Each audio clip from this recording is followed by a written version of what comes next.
మన మన ప్రవర్తన, మన మాట, మన నడవడిక ప్రతిదీ ఇన్ఫ్లుయెన్స్ అవుతుంటుందండి కదా. చాలామంది సినిమా వాళ్ళ గురించి చాలా తక్కువగా మాట్లాడుతూ ఉంటారు. అర్హతలు కోల్పోతున్న వాళ్ళని, కొన్ని దిగజారిపోయి బతుకుతుంటారని. చాలా తప్పండి. నేను ఆర్టిస్టుల గురించి ఎవరైనా అలా మాట్లాడితే అసలు ఒప్పుకోనండి. ఈ విషయంలో కోట గారికి ఉన్నంత కోపం, ఆవేశం నాకు కూడా వస్తుందండి. సెల్ఫ్ రెస్పెక్ట్ అనేది ఎప్పుడు పోగొట్టుకోకూడదండి.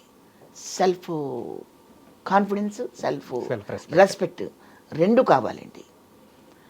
ఒక ఆర్టిస్ట్గా మీ ముందుకు రావడానికి మేము ఎంత కష్టపడతాము, ఎంత పటిష్టంగా దాన్ని మోల్డ్ చేసుకుంటాము, దాన్ని తీసుకొచ్చి చివరి టైంలో కెమెరాల ముందు కూర్చొని ఏడవటము, సినిమా ప్రొడ్యూసర్ల గురించి, డైరెక్టర్స్ గురించి వాళ్ళు ఏదో దగా పడిపోయినట్టు కెమెరాల ముందు చెప్పడం కూడా నాకు ఇష్టం ఉండదు బాబు. అది నీ పర్సనల్, అది కదా.